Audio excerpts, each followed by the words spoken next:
Welcome to the Latin Wealth Podcast, a podcast dedicated to educating the Latino community about entrepreneurship, investing, and business.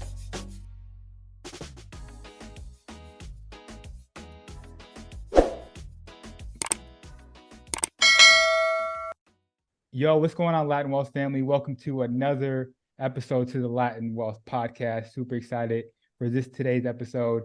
Before we get into today's episode and introduce our guest for today's episode, I need you guys to do us a huge favor. Share this episode with one other person that needs to hear the Latin Wealth Podcast. And trust me, this episode is going to be full of information you're going to want to share with your community. So go ahead, hit those three little dots, hit the share button, text it to somebody, send it to somebody on Facebook, group message, whatever you have to do, so we can continue to reach more people, because the person that we have on this podcast today is a real estate investor, business owner, and she also has her international real estate broker, right? And also she's taught and coached over 4,000 students on how to strategically invest in cash flowing assets. My good friend Rosalyn, aka Urban Teach, on Instagram. How are you doing today? I'm good, Chris. How are you? I'm happy to be here. Yeah, no, definitely happy to have you on this podcast episode today. Excited about this conversation. I'm doing great. I'm always doing great when we have, guests on the podcast. So definitely excited to jump into this. But how are you doing? How's the family going? I know when we're recording this right before Christmas and whatnot, you guys getting ready with the shopping and whatnot? Yeah, I'm sure we're trying to keep it simple this year. It's like every year it becomes a madhouse in here. We have a couple of kids. So we're trying to keep it simple. We're just trying to kind of teach them that, it's not always about the just shopping and the abundance of spending. Right. We're like, okay, we need to scale it back. Let's do something that's more impactful with our gift giving. So we're working on that right now, trying to figure out the next best move for them. I love that. I have that mindset right now. My wife, she is a huge gift giver. Shout out to her. She wants to buy gifts for everybody. But I'm like, yo, let's just take them gifts and give it to maybe people that actually need it, or, could utilize it better than us. But yeah, love that you guys are teaching that to your kids. Yes, for sure. Yeah, but I'm excited to be here. Yeah, let's talk stuff. It's been a while. Let's jump into it. So, before we jump into like the meat of everything, I had you on the Beautiful Struggle podcast, which is completely different from this. So before we jump into, exactly what you do in your industry and whatnot, we'd love to get some background information and kind of your story briefly, and then we'll jump into everything else. But I want people to know more about you. Okay. Yeah. So let's get started. Okay. So I'm from the Bronx, New York, raised New York City girl. Came from humble beginnings. My dad was a cab driver. My mom was a stay-at-home mom. I attempted to go to college after high school, but that didn't work out too well. I kind of always was passionate about having things move fast. And I felt like college was a little slow for me for that first semester or two. And I really just wanted to get my hands-on experience. So I joined a trade school for 10 months in hospitality management. So finished that, started working in the hotel business in New York City. From the very, entry-level position, started as a temp, then got moved over into a permanent position. And then literally for 20 years, just kind of climbed up the ranks in different departments, took a lot of training, traveled a lot, relocated a few times. And then, through the years, I was like, okay, career safety is great, but always kind of knowing that I wanted more, for myself, and not wanting to be tied down necessarily to a job or a career. And I learned that later on in the years, with stress levels and, trying to balance home life. I was like, all right, I think I need to take what I've learned through the years and just kind of create my own things. So I started investing in real estate back in 2012, got my first rental property, got a taste of, getting that cash flow, that first tax year, getting some extra refunds, credits, stuff like that. And I was like, wait, this could be like a way to start building. So then through the years, just kind of self-taught myself to, property manage, picking tenants, started renting to Section 8 tenants, which is a whole other, niche of real estate. And then eventually started Urban Teach in 2017, when I finally realized, self-education is so important. Like if you want to get out of your situation, whatever that is, going back to school is not always a solution, but trying to figure out what lane you want to be in, what are the things you want to learn about. And I found that a lot of working adults were like in that same boat where they're like, okay, I'm not happy with my job, I'm not happy with my career, wanting to learn something new. So I developed or started Urban Teach with the message of, you can literally teach yourself a new career, a new venture, a new life, pretty much, by taking some certain steps. So that's kind of the birth of the company. So right now I'm still focused on, making sure I help those newbie investors kind of get out there. So I love that. Obviously you're focused on real estate. I want to go back a little bit to that first time that you invested in real estate, that moment that you purchased your first property, right? And you got the taste of the cash flow and whatnot. Obviously you said that you wanted more in life. You were at a job for X amount of years and you wanted something different, right? You wanted to elevate to the next level. Can you talk to us about that shift that was needed to even invest in real estate, right? You talk about your parents, cab driver and whatnot, living in the Bronx. What was that shift? Like, how did you get over that hump of like, yo, I can actually do this. I can invest in real estate. Just kind of getting tired of the living situation and like having everyone around me feel stuck or be stuck for years. So every year that came around was like, my circle was like, oh, we're going to do this and this and this and that. And then nothing would happen. So eventually I had to kind of step away on my own, and just say, all right, let me sit down with myself. Let me figure out where do I want to be a year from now, 2 years from now? What new habits do I need to take on? Because I was also, spending like crazy, living the city life, going out on the weekends, taking little 3-day trips to Miami, and having all these like inconsistent spending habits that were not in line with what I was trying to do. So I had to sit with myself, have a self audit, and I'd be like, all right, these are the things I need to give up so I can start planning to buy myself a place and to get out of that situation. And that's kind of how I did it. I think it was just more that I got fed up with every year coming and going and not seeing changes. And that kind of like got me to the limit. And I was like, all right, I need to just take this serious and do something about it. Yeah, no, that's definitely a scary thing to be in the same position at the beginning of the year as you are at the end of the year, right? Nothing's changed, same, habits, lifestyle, job, whatever the case is, same challenges. And you just, a lot of people are stuck in that and they don't know how to break out of that. So I love that you share that experience. But fast forwarding to Urban Teach, right? I love for you to talk to us about the different niches that you specifically help people out with, because I know you mentioned earlier Section 8, helping first-time home buyers and whatnot, and also the bulk of the conversation is going to be about investing in the Dominican Republic, which we'll get into. But talk to us about hitting those different niches and whatnot. Yeah, so I definitely, my focus is the newbie investor, right? So there's a lot of different phases to real estate investing, a lot of different lanes you can go into. I feel like the hardest phase is that beginning phase when someone jumps in for the first time, right? Those are the group of folks that are like, I don't know where to start. I'm confused. Where do I go? How do I do this? They don't necessarily get the right advice from the beginning. So you can put yourself in a bad situation, not doing it right the first time, right? So I focus on newbie investors. I always preach about buying multifamily properties because it's really a financial hack, right? To have a second, third income coming in that helps you pay down that mortgage is a game changer. Aside from all the tax breaks that you can get as well, I always try to kind of paint that whole picture when I speak about investing, right? Multifamily first, security, Section 8, state programs, things that, if you're in the right market, can help you really scale quickly because you'll have a guaranteed percentage of that rent coming in every month without you having to necessarily worry about whether the tenant is going to pay that month or not. A big number of that rent is paid by the state.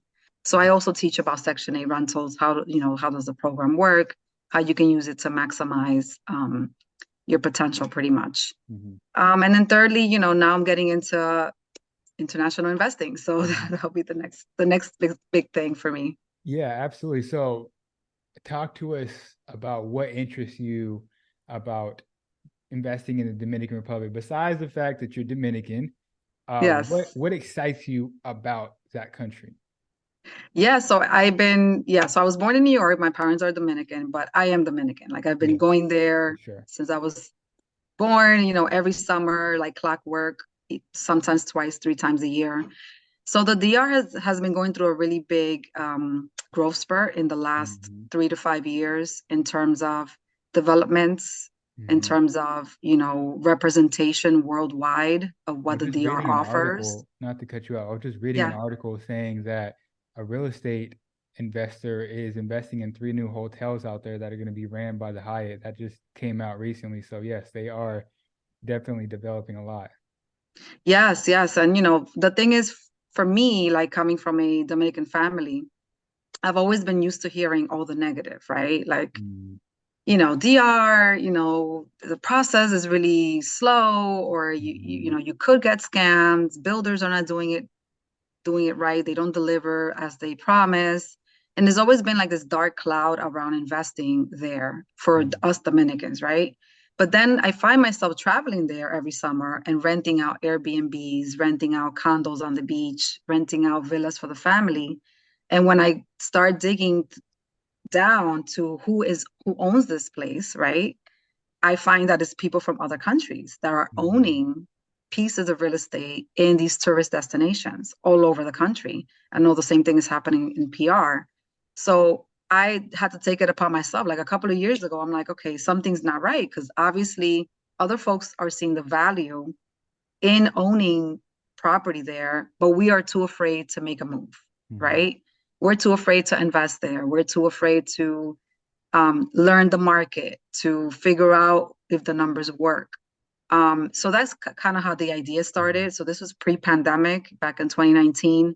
I took a trip to Punta Cana, and where I stayed, it ended up being a lady who was German, who owned like a bunch of units there, who was living in DR for like 10 plus years, didn't even speak Spanish. And I was really like, I came back kind of upset about it. I even did a whole IG live about it. Yeah, I was just going to ask you, how did that make you feel? I was like, there's people here living their best life, running businesses, and that's okay. I'm not saying or discounting the fact that anyone can do that. It's actually, admirable that they changed their whole life and moved into a whole new country. But the point here is, I was like, okay, why aren't we doing that? Why isn't my family doing it? My friends doing it? Other Dominicans that I know. And if they're not doing it, then why? And I know there's a lot of these scary stories and fear tactics going on, but who are these other folks using to invest there? Who are their attorneys? Who are their accountants, right? How are they making it happen, but we're too scared to do it? So that's kind of where the idea started. So through pandemic, I was doing a lot of research, spoke to a lot of different companies, a lot of builders. And then I finally locked in with a reputable builder in the DR that has all these projects throughout a lot of the tourist destinations, who have been in the market 20 years, who have, a thriving company. And I partnered up with them. So I became an international broker with the builder. No, that's amazing. And, some of the things that you're saying about like the fear mongering about investing in different countries in our homeland and whatnot, it seems like it's the same across everywhere. Like those are the same exact things I hear about Puerto Rico. It's same. Slow builders, we can't trust folks, and things of this nature. And I think that definitely holds us back from investing over there, right? So I'm curious if we can start getting kind of granular. What are some of the biggest differences from investing in the United States to investing in like a DR or Puerto Rico or something like that? Got it. Okay. So the first thing we want to look at is what are the financing terms, because obviously, it's very hard for someone to just go and drop the entire amount cash, right, to buy a property there. So for the DR, I'm working with pre-construction projects. So pre-construction is you're buying the property at the stage of planning, right? Planning stage, with the expectation that within a year or two, when you get that key in your hands, that it would be, have grown in value, and there's other benefits to doing it that way. So first is financing. In the DR, if you're getting into a pre-construction property, a bank won't necessarily finance your purchase until the property has been completed. So that could be a year or two from now. The way to get in is, obviously you'll have to put down a cash payment for a down payment, which is usually 20% of the price tag. Most builders will finance the construction to you as a buyer, 30% to 40% of the construction. They will finance it to you as 0% interest, because you're not working with the bank, you're working directly with the builder. So at the point that the unit is finalized, that means that you would have put already 20 plus the 30 or 40 out of pocket. So let's say 50% of the unit has been paid for out of pocket in the next 2 years of the construction. And at that point, then you can finance it through a lender in the country. So the financing is a little different. The benefits are that the DR is now offering dual residency if you invest $200K US or more. Wow. So that could be in real estate or in a business. So you'll get your dual residency, which is a big deal for folks that are trying to establish an economy outside of the US. So that's a big one. Secondly, a lot of these projects, like the ones that I'm working with, they fall under a special law in the DR. It's called the Confutur law, which just passed a few years ago, and is to incentivize buyers and investors to buy real estate there. The law says that for up to 15 years, you pay no property tax. Wow. So you can essentially buy yourself a brand new condo on the beach, walking distance to the beach, 20% down as you would need it in the States anyway for an investment property. Pay 30% over the construction, 0% interest, and then finance the last 50% with no property tax for up to 15 years. So those are just like a few of the perks that are being offered there for people to buy real estate. This is why you're seeing so much development going on. There's a lot of demand. Punta Cana, in case you were not aware, is like the #1 destination in all of the Caribbean. So they have the most inbound travel. DR has the most inbound number of tourists coming into the Caribbean. Is #2 in Latin America. So #1 is Mexico, #2 is the DR. Wow. No, that's pretty incredible. So I'm wondering, before we even get to the financing, what do people need to do to set them up to be able to invest internationally, right? So for the people out there listening, they're like, man, this sounds amazing.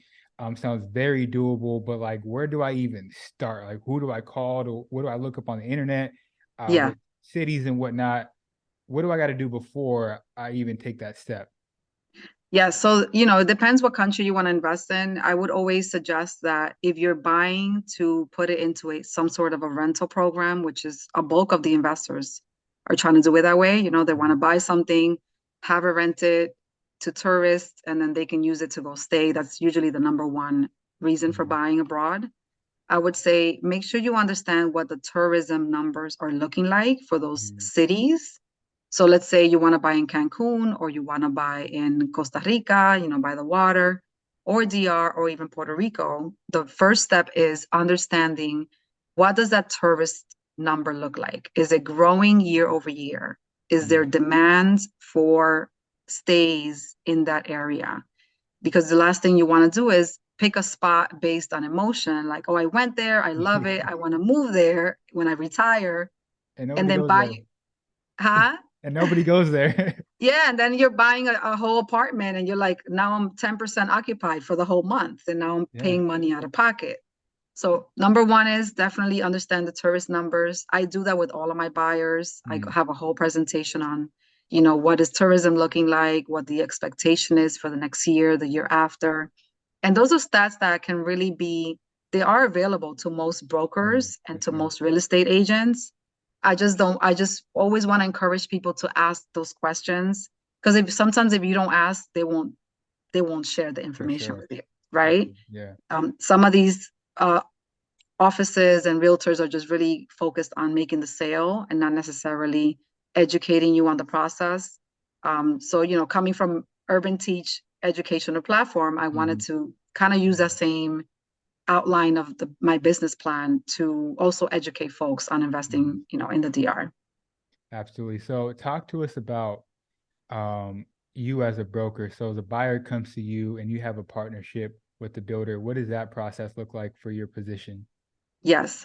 So I have the brokerage based out of New Jersey, but I'm running the brokerage, from here. I have offices in Punta Cana and in Santo Domingo, partnered up with the builder. So yeah, so pretty much, I have a page, which is Urban Teach INT. Folks go on there, they can schedule a one-on-one Zoom with me, or they can request information about the projects via email. We have digital brochures on every project. I have a breakdown of payment plans, all the numbers, the tourist numbers as well. I share that with the potential buyer.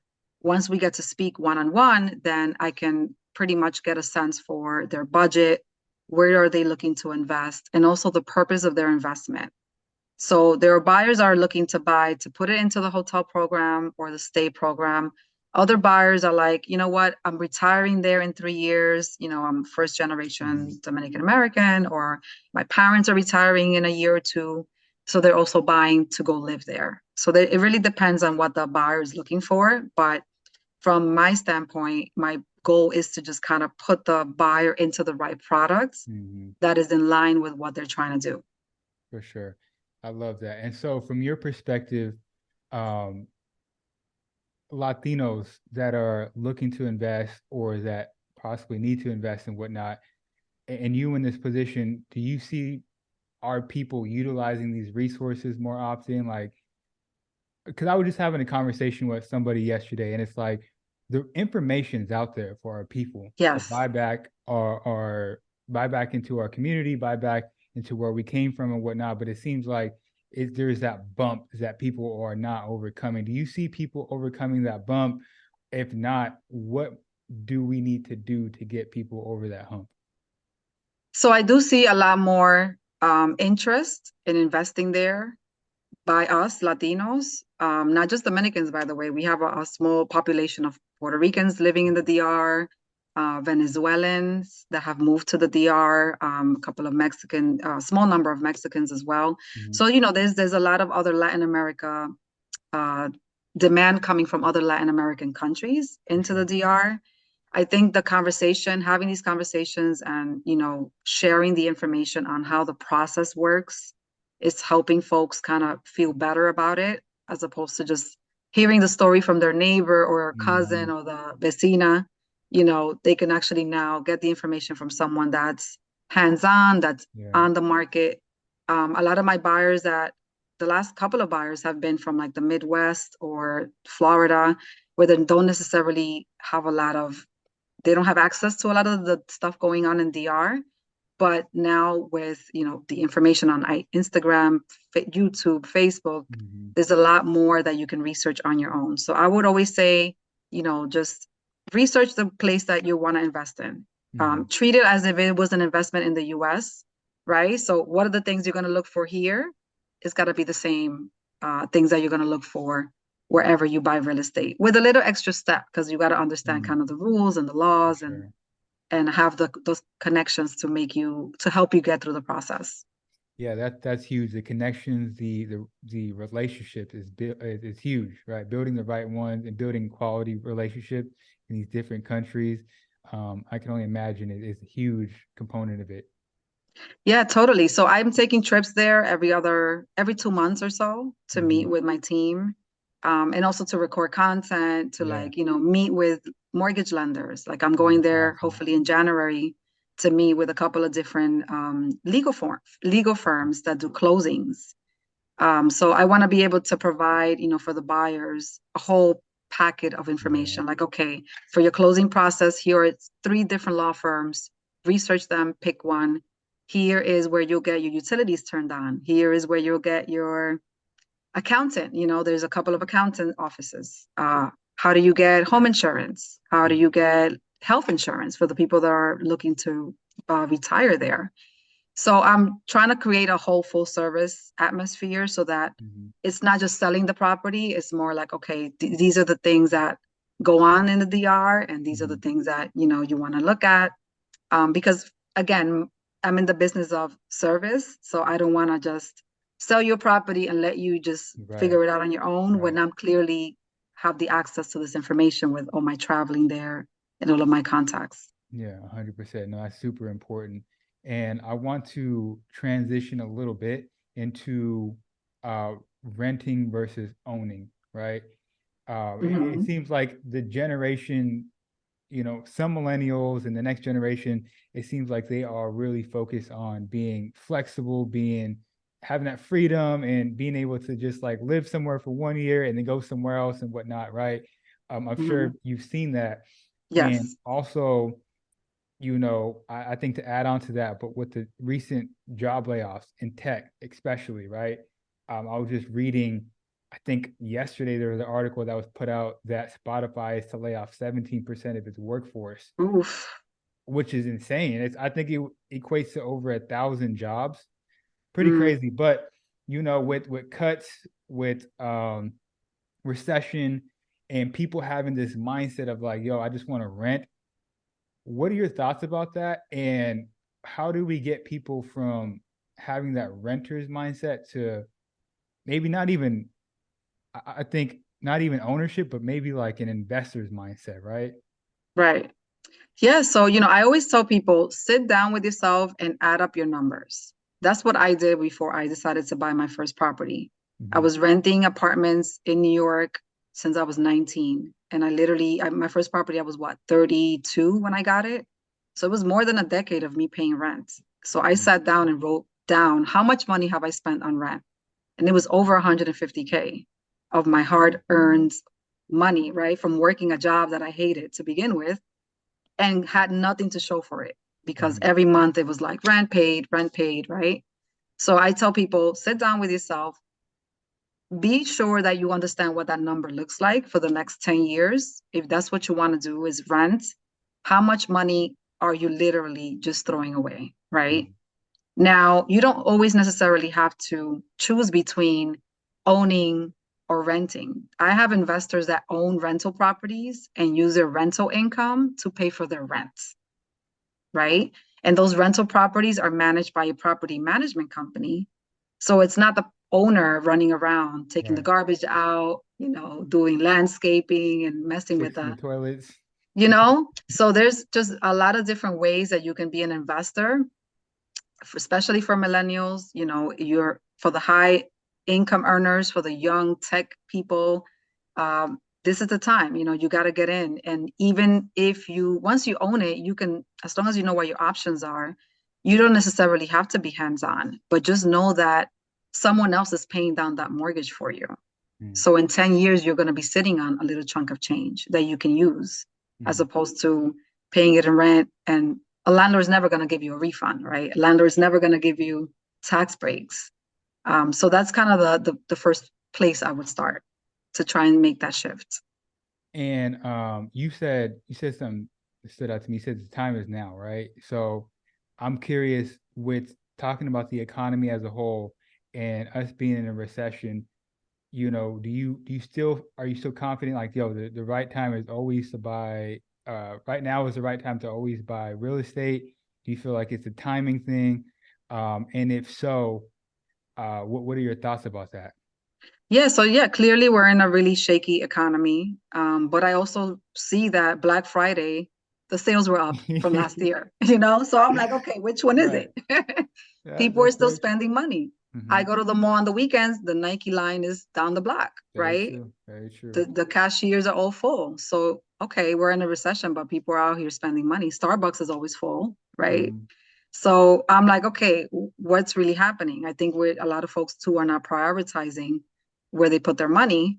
And of course, the $5 Starbucks won't buy you a house, but it's Do you just feel like that's not, sorry to cut you up, but do you yeah, feel like that's a product of maybe 2020 where people were getting stimulus money and now they're trying to just upkeep their lifestyle and now they're going into debt to do this? As you see, the national debt is, I forgot what is that right now, over 2 trillion or something crazy yeah, like that. Do you think that equates to that as well? You know what I'm yeah, saying? totally. Yeah, I think it's contributing to that for sure. Because we got so laxy daisy with the Right. spending, from being locked up for 2 years that maybe some folks haven't made the switch yet. Mm, So totally. But at the same time, rent is going up every year. it I is. don't know anyone that has not received a rent increase during their lease renewal. So this is only going to keep happening. So yeah, the economy is shaky, interest rates are high, but I always tell folks, okay, if you're not ready financially to do it right now, that's okay. But what are you doing on the back end to prepare, right? Are you saving a little more money? Are you paying down your credit cards? Are you figuring out if there's a first-time home buyer program that you can sign into that will help you with your down payment, with your closing costs? So you don't necessarily need to jump in. I would never advise anyone to jump in that can't afford it right now. But on the back end, you definitely should start doing at least the legwork to understand how everything moves. Because again, next year, if interest rates do drop, right? The talk of the town is that there's going to be a frenzy out here because once Mhm. the interest rates drop a little bit, um, people are going to be willing to move again and sell their place into something else, Right. and things are going to start moving really fast, and that's going to drive up pricing with the demand being expected to be high. So again, we're not in a position yet where we're seeing price drops necessarily. Mhm. Things are still expensive. And even if they drop a little bit, what's to say that is not going to bounce right back, especially after an election year? Right, 100%. So if a real estate bubble were to pop, if it were to happen in 2024, in your perspective, what does that look like? Well, they always say the real estate bubble, there's a lot of fear and talks around that, but I feel like every market is different. So in my market in North Jersey, where I'm 10 minutes from New York City, market bubble conversation doesn't happen. Like in this Mhm. market, we know that properties hold their value. There's enough demand. There's enough people that are looking for homes for the last 6 months and still can't find any. So we know that we're pretty secure here. Now, Miami, Florida, Orlando, Florida, Las Vegas, Nevada, it could be a whole different picture, right? So I just tell folks, understand your market before Mhm. you take one message that you hear on YouTube and think that it applies for the whole country, because it really Yeah. does not, you know? Right. Every market moves differently. Every market operates in its own like bubble. So it's just really important to know the numbers. What are the numbers trending like since January till now? Is there a dip in pricing going on right now in this moment? Are less homes being listed? Are less homes selling? Are more homes selling? Mm. So there's a lot of stats around, this message, but I always tell folks, you just got to really understand and learn your market before you make an assumption, for sure. Yeah, I agree with that because out here in Dallas, they're building a lot. They're still putting up a bunch of apartments everywhere. They're talking about, doing a bunch of things to the city. So I agree with you. Definitely learning your market, being in there and understanding, what's going on. Do you feel like being in real estate, it's kind of like a thing where you have to be local to that property? Like is it best for you to be near that property? For newbies, yes, I always recommend that because again, there's so much that can go wrong, for especially if you're the one that's managing Hmm. your own property.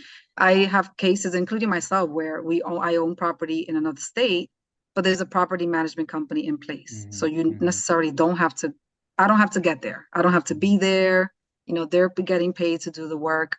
But they have to be managed, but they can be managed from far, right?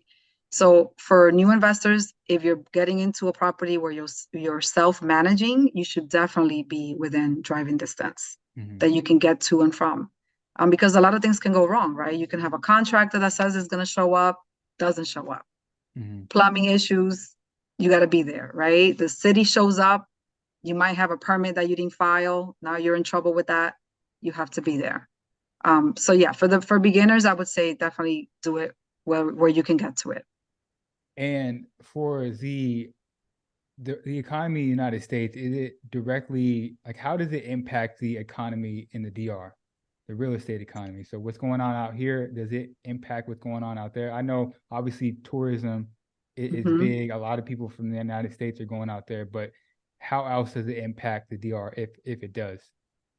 Well, it does when travel slows down here, because again, I think it's like 70% of the travelers inbound are coming from the US. And then the other 30% is from everywhere else, Latin America, Europe, Canada. So yeah, it's going to impact it slightly, but surprisingly, it has not so far. Like 2023 is having the biggest tourism travel year in the DR. From having, the forecast was 8 million tourists for the year for 2023. We're on pace to hit 10 million by the end of this month. So the numbers are there, and it's like, okay, yeah, we've gone through, times of where the stock market is down. There's a lot of fear around interest rates, real estate transactions not happening as much as 2022. But for the DRs, we've been really lucky where the travel is still coming in. People are still spending the money to go there. Yeah, 100%. I love it. And we can start wrapping this up. I'd love for you to let the people know about how specifically you're helping educating the community.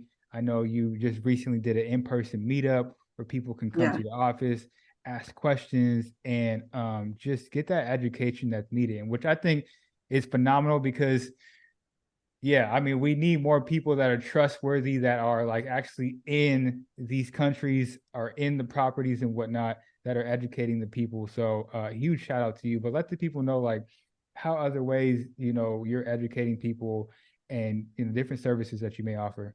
Yeah, totally. So I have a private online group. It's called the Q&A Club. So these guys are all either newbie investors or have already purchased their first, second, third rental property. The community meets on Mondays at 8 p.m. on Zoom. So I have members from everywhere: Texas, California, Florida, New York, New Jersey. And the membership group is really more so about connecting with like-minded folks, right? People that want to invest in real estate, or even folks that are in business that have pivoted from being a W-2 employee to now owning a business. And we literally focus every week on just learning a new topic, whether that's tax strategies for your business, which we had last night, or how to manage your multifamily, what type of contracts you should have available for partnerships, things like that. And the group has access to a student portals, which is where I load all my sessions in, all my forms.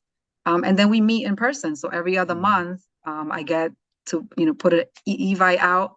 And some of the folks that are local, they come to my office, we drink, we eat, we chat. I have all the members meet each other.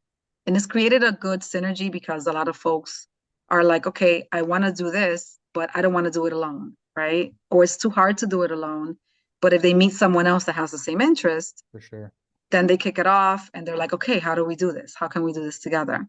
And I'm always there to kind of just guide, support, or at least point them in the right direction. So the group is pretty neat. That's my main focus for 2024 outside of the DR investing. So that's the best way to reach me. So on my website, urbanteachnyc.com, and then Instagram at urbanteach. I love it. And so before we get out of here, is there anything else that's related to investing in DRs that we missed that you want to hit on, that you think it's important for people to know? Just stuff, again, it's such a centrally located place in the Caribbean, and the DR has so much to offer because it's not just beaches and sun. There's a lot of different landscapes throughout the country. If you want to live near a big city on a high rise with a rooftop, you can. If you want to live on the mountainside, inland, away from the beach, you can. So there's just a lot of diversity in terms of where you can live and invest. But more so the people, we're known for being very like warm and happy and just happy, right? Yeah. So everyone that I know that usually travels there that's not from the Caribbean, when they come back, they always seem to have, a good experience. So yeah, I would just say 100%. for anyone listening that haven't gone, definitely plan your trip there. Love it. Love it. Before we get out of here, I always love to ask my guests, who is one person that needs to be on the Latin Wealth podcast, in your opinion? The only rule is you got to be able to know this person. Wow. Know them personally? Yes. Yes. You got to make that connection. Yes. So my business partner, Martin Perdomo in Okay. Pennsylvania. Like me, he grew up in the city, rough upbringing, moved to Pennsylvania about 20 years ago, owns dozens of rental properties, is currently converting, rehabbing a big monster property into student housing near a university. So he would be a great candidate. He's got a lot to share. What's his Instagram handle? Elite strategist. Oh, okay. I think I came across him. I'll need to follow him and definitely reach out to him and have him on. But thank you for that. Before we get out of here, let the people know one more time where they can reach out to you if they have any questions. And huge shout out to you to everything that you're doing, educating the community, getting in the weeds of things to really learn and provide a full service for people, right? So thank you for that, and thank you for your time as well. Oh, thank you, Chris. We always have a blast doing these, so I'm always happy to come on. Absolutely. Yeah. So, yes, and Instagram is urbanteach_. The DR page is Urban Teach INT, so Urban Teach International. And then I have a website, Urban Teach NYC. So if you type in Urban Teach Real Estate in Google, you'll see one of my handles come up. Yeah. I'm in there. Absolutely. And with that being said, this is the Latin Wealth family. Hope you guys enjoyed this episode. And hey, like I said, there's a lot of information that was dropped in here. Share this episode with one other person that needs to hear this. And it's the Latin Wealth family. We'll catch you guys next week. Peace. Peace out.